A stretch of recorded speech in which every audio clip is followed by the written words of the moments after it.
Selamat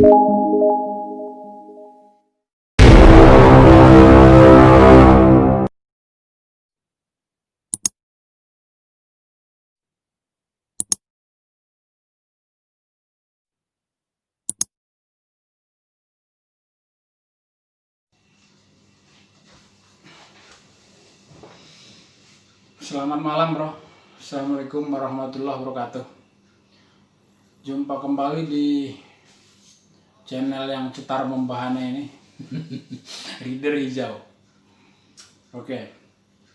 Kita ada di sesi kipas. Kisah perjalanan seram. Jadi kebetulan di sesi ini saya ada cerita yang dikirimkan by email oleh salah seorang subscriber dari Jakarta Timur. Di inisialnya AS saja, saya inisial aja. Jadi dia mengirimkan email ini karena dia katanya melihat saya di Agustus itu naik Gunung Kencana. Nah, jadi dia punya pengalaman di Gunung Kencana, dia mau bagi ke kita. Jadi tepatnya saudara Bro AS ini mendaki Kencana itu tanggal 21 Mei bro. Itu katanya hari Kamis tanggal merah.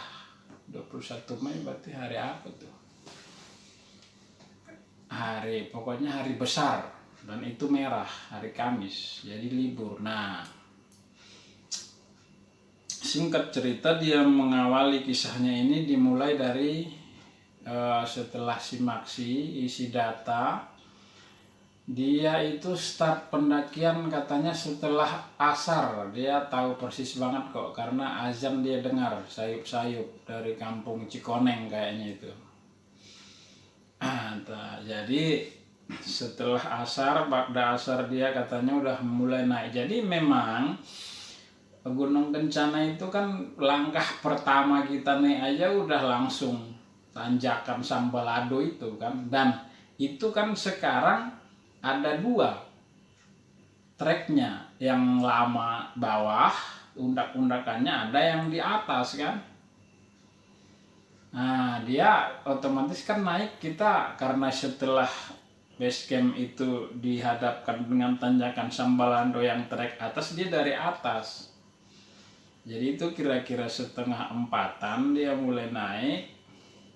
Kata penjaga base camp tadi di atas ada orang, dan yang turun tadi juga dia lihat sendiri ada.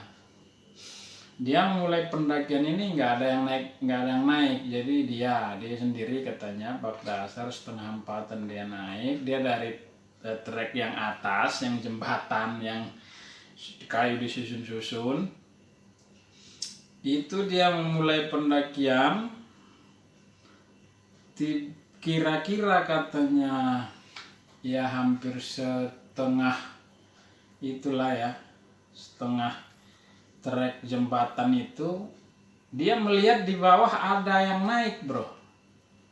Jadi bro AS ini lihat katanya di bawah ada yang naik pakai jaket itu dikerudungin ke kepala, bawa tas selayaknya pendaki. Tapi kalau dia katanya membaca, melihat postur tubuhnya itu, dia menduga itu perempuan naik. Tapi mukanya nggak kelihatan, dia di atasnya. Ya, orang nunduk naik gitu kan, undak-undakan gitu. Dan dia waktu itu senang, oh ada yang naik, syukur deh. Oke gitu ya. Jadi bro AS ini lanjut. Nah di salah satu spot dia berhenti, lihat ke belakang pemandangan base camp dan kebun teh itu. Dia selfie dulu lah, biasa naik gunung kan ngapain lagi, perbanyak selfie ya enggak. Setelah itu dia lihat udah mulai, dia jalan lagi di bawah ini udah nggak ada orangnya. Loh kok cepat sekali yang di bawah saya ini naiknya gitu kan, sedangkan trek ini kan kelihatan tuh ke atas kan kalau Gunung Kencana itu. Kok cepat sekali. Oke deh, mungkin dia lihai nih, ayo kejar gitu kan. Oke semangat. Nah naik sampai di pos 1. Pos 1 undakan itu apa, tangga yang di atas itu udah habis, udah satu trek udah. kok nggak ada juga tuh orang. Buset, cepat sekali. Itu dia masih happy itu. Oke, lanjutkan, nggak berhenti di pos 1, lanjut sampai di pos 2, bro, nggak ada juga tuh orang. Bro AS ini udah mulai setengah curiga. Nah, itu orang kemana? Hah? Oke, dia berhenti, keanehan tuh mulai terjadi, bro. Dia duduk di shelter itu, ada shelter tuh, kayu gitu kan. Cuaca tiba-tiba berubah drastis, mendung. Itu kira-kira jam 4-an lah. Ya, jam 4-an. Jam 4 udah mau setengah 5. Tiba-tiba mendung, dan keanehan yang muncul, satu, tiba-tiba mendung, kabut menyungkupi area itu, dan monyet berlompatan, bro, di sekeliling pos 2 itu, lompat-lompat berisik. Dan udah cuaca ini yang bikin dia agak sedikit khawatir, karena ini mau sunset rencananya di atas kan, kok mendung, kok monyet ini berisik, kenapa ini kan. Angin udah bercampur desahan dahan-dahan yang gelayutin monyet, dan itu keanehan itu semakin terasa di pikiran si Bro AS ini. Dan di sela-sela di antara lompatan monyet, suara gesekan daun dan ranting-ranting yang digelayutin monyet itu, dan suara monyet itu, ada terdengar seperti orang nangis, bro. Nangis terseduh-seduh pelan, makin kencang, ujung-ujungnya kayak orang ketawa. Seperti orang ketawa, perempuan. Nah, itu cuaca ini makin mendung. Nah, jadi kok jadinya orang ketawa, dan udah mulai parno dia kan. Waduh, ini apa kan?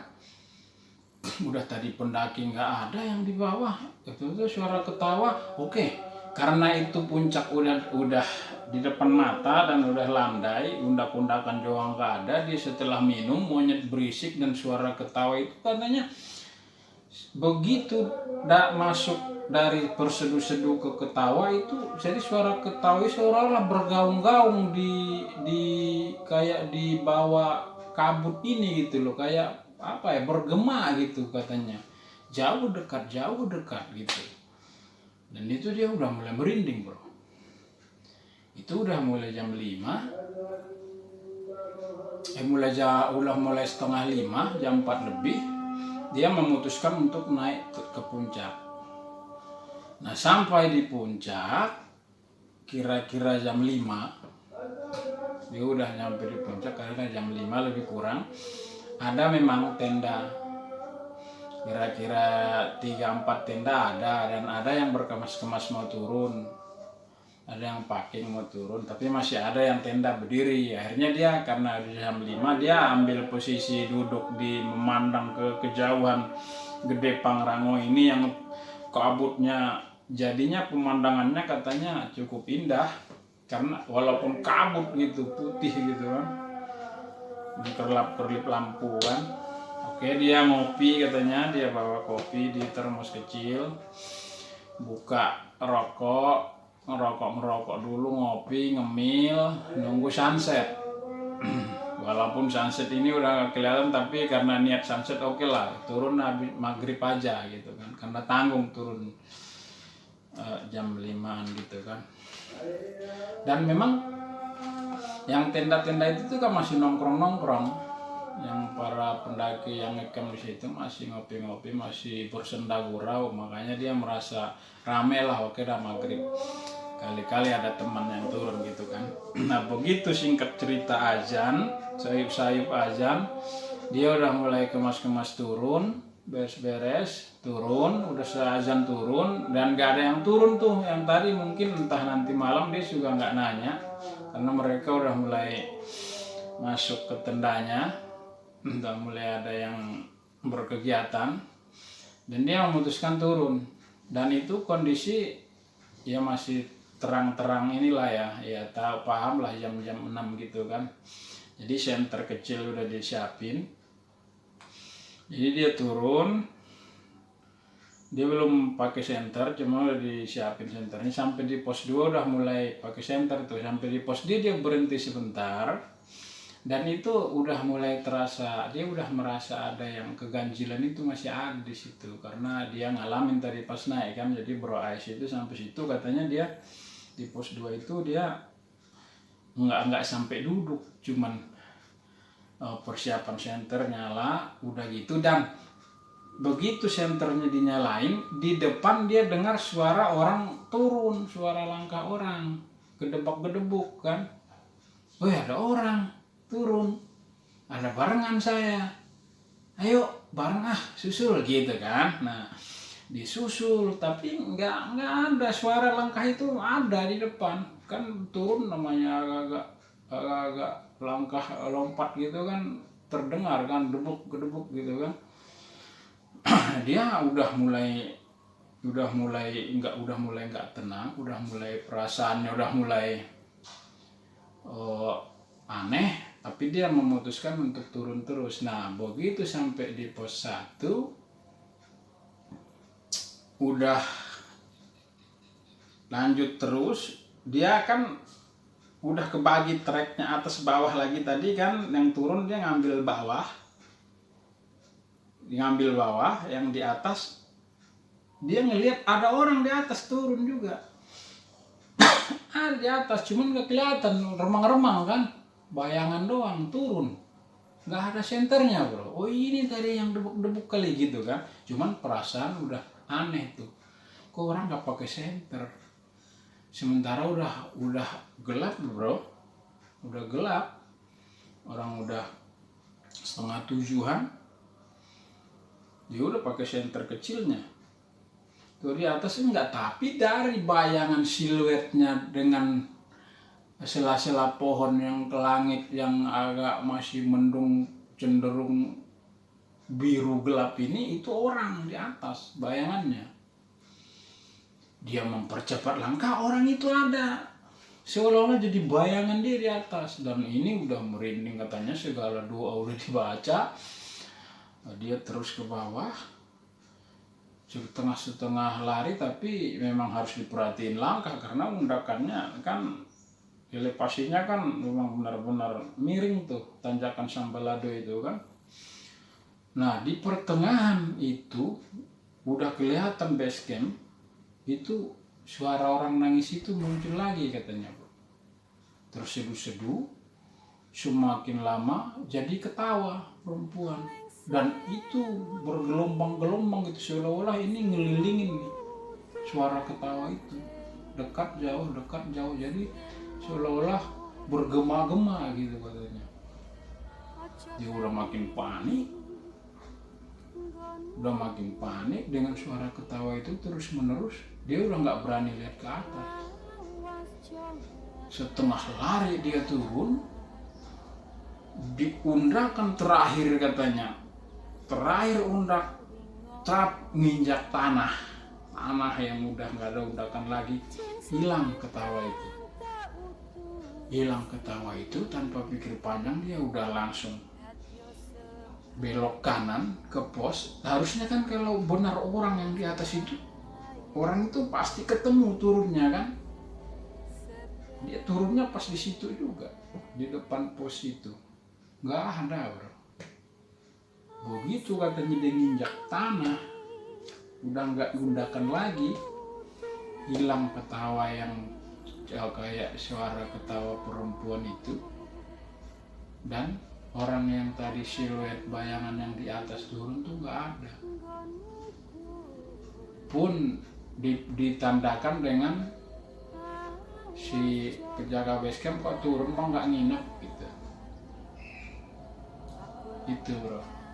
Jadi itu pengalaman saudara kita Bro AS naik Gunung Kencana. Mudah-mudahan itu menjadi catatan buat kita kemanapun kita pergi. Setiap tempat ada kisah, setiap gunung ada cerita. Jangan membuat kita takut. Kita tetap luruskan niat, insya Allah selamat. Gitu bro, cerita yang kita dapat sharing dari Bro AS di Jakarta Timur, di Gunung Kencana Bogor. Oke bro, terima kasih sudah nonton. Mudah-mudahan sehat selalu, sukses selalu, selamat dari COVID. Mudah-mudahan COVID ini cepat hilang dan kita bisa berkegiatan normal. Thank you sudah nonton. Salam lestari. Bye.